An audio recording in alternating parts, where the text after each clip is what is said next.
মানুষ এমন একটা সময় আসবে, সকালবেলা ইমানদার, বিকেলবেলা কাফের হয়ে যাবে, রাতের বেলা ইমানদার হলে বিকেলবেলা সকালবেলা কাফের হয়ে যাবে, এরকম অবস্থা হবে। বর্তমানে তাই হচ্ছে, একটু ভালো করে দেখেন।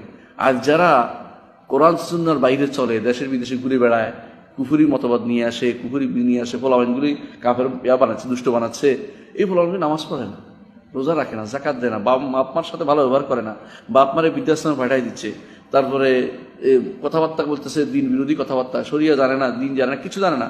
এরা সকাল বিকাল টাকার জন্য কাফের হয়ে যেতে পারে, টাকার জন্য কাফের হয়ে যেতে পারে। এদেরকে আপনি যদি বলেন এখন ভালো করে যে তোমাকে কয়েক লাখ টাকা দিবে, অথবা ধরেন কোনো একটা ইয়ার মাধ্যমে, লটারির মাধ্যমে কয়েক লাখ টাকা পাইছে, দেখবেন যদি নিয়ে নিবে, তখন হারানোর চিন্তা করবে না। আবার 10 টাকার জন্য খুব দেখাই ঘুরবে যে আমি 10 টাকা নেই না, 10 টাকা কাজে লাগবে না, 1 লাখ টাকা হলে ঠিকই নিয়ে নিবে। যে বোঝা গেল যে এরা ইমানদার কাফির, তখন তার দুনিয়ার নিয়তে করবে, দুনিয়া পাওয়ার নিয়তে ইমানদার হবে, দুনিয়ার পাওয়ার নিয়তে কাফির হয়ে যাবে, দুনিয়া পাওয়ার জন্য ইমানদার কাফির হয়ে যাবে। এই জন্য রাসূলুল্লাহ সাল্লাল্লাহু আলাইহি ওয়াসাল্লাম বলেছেন, ইয়াবি ও দিনাহু বে আরাদি মিনাদ দুনিয়া, দুনিয়া সামান্য কিছু জিনিস বিনিময়ে সে দিনটাকে বিক্রি করে দিবে। এটা প্রচুর পরিমাণ আপনি দেখতে পাবেন।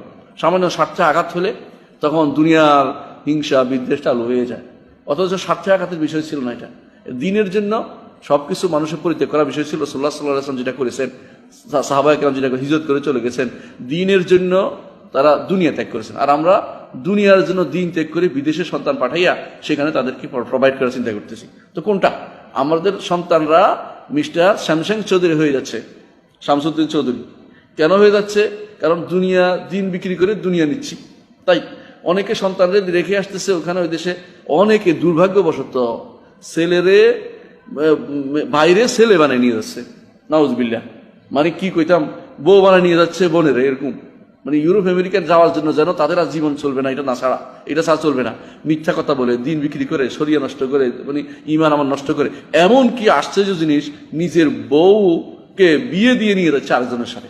এইটাও দেখলাম পত্রিকায় দিছে, মানে ফেসবুকে দিছে যে আমার বউকে বিয়ে দিয়ে নিতে পারবো কিনা আরেকজনের সাথে। মানে কি পাগল, কোথায় দিন কোথায় দুনিয়া, মানে সব বিক্রি করে দিচ্ছে এরা। এই ফিতনা এত বেশি বেড়েছে, রাসূলুল্লাহ সাল্লাল্লাহু আলাইহি ওয়াসাল্লামের এই হাদিসটি আমাদের স্মরণ করা উচিত, বেশি বেশি করে নেক আমল করা উচিত। হাদিসটি ইমাম মুসলিম বর্ণনা করেছেন।